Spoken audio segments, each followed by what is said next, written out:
శ్రీ గురుభ్యో నమః. హరి ఓం. ఇప్పుడు మనం చూస్తున్నటువంటిది తిలాభాండేశ్వరుడు.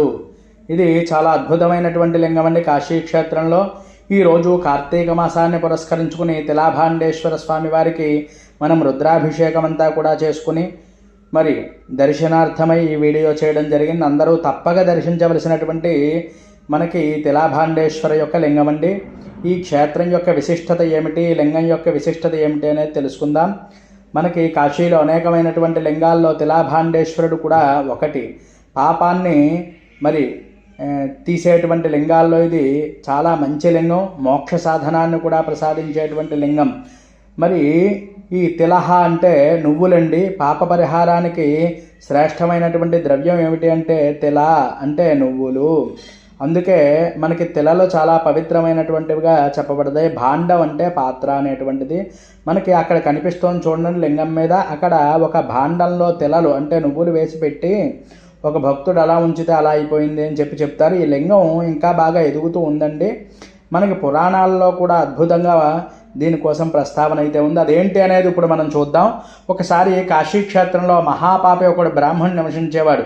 యజ్ఞాల్లో అది కూడా చాలా అపరాధాలు చేసి పితృకర్మలు అది కూడా చెయ్యకపోవడం వల్ల అతనికి చాలా పాపం అది కూడా వచ్చి మరణానంతరం అతన్ని ఆత్మ యమలోకానికి వెళ్ళే మార్గంలో భయానకమైనటువంటి యాతనలన్నీ కూడా అనుభవించింది.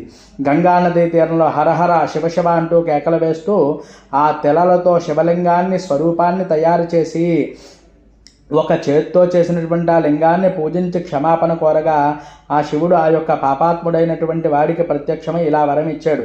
ఏ మానవుడైతే భక్తి శ్రద్ధలతో తిలాభిషేకం చేసి నన్ను పూజిస్తాడో వాడు పాపాలన్నీ కూడా నశించి ఆయుర్దాయం, ధన సంపద, పితృ దోషాలన్నీ కూడా తొలగిపోవడమే కాకుండా మోక్షాన్ని కూడా పొందుతాడు అని చెప్పబడింది. కాశీ మహాత్మ్యంలో కూడా ఈ విధంగా వివరించబడింది.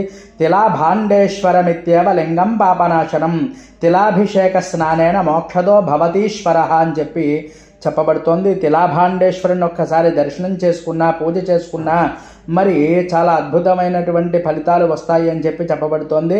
ఇది మాఘమాసంలో కానీ, శ్రావణ మాసం కానీ, కార్తీక మాసం కానీ, అలాగే శివరాత్రి కానీ చేసుకోవడం చాలా విశేషం. అలాగే పితృపక్ష కాలాల్లో కూడా ఈ లింగాన్ని పూజ చేసినట్లయితే అనారోగ్యాలు తొలగి వంశాభివృద్ధి అది కూడా కలుగుతుంది, ఆయుర్దాయం కలుగుతుంది, మానసిక శాంతి, భయ నివారణ కూడా కలుగుతుంది, మోక్షం కలుగుతుంది అని చెప్పబడుతోంది. అటువంటి గొప్ప లింగం ఈరోజు మనం అందరూ కూడా దర్శనం చేసుకుంటున్నాం. అందరూ నమస్కారం చేసుకోండి. ఇంకా ఎవరైనా మన ఛానల్ సబ్స్క్రైబ్ చేయకపోతే సబ్స్క్రైబ్ చేయండి.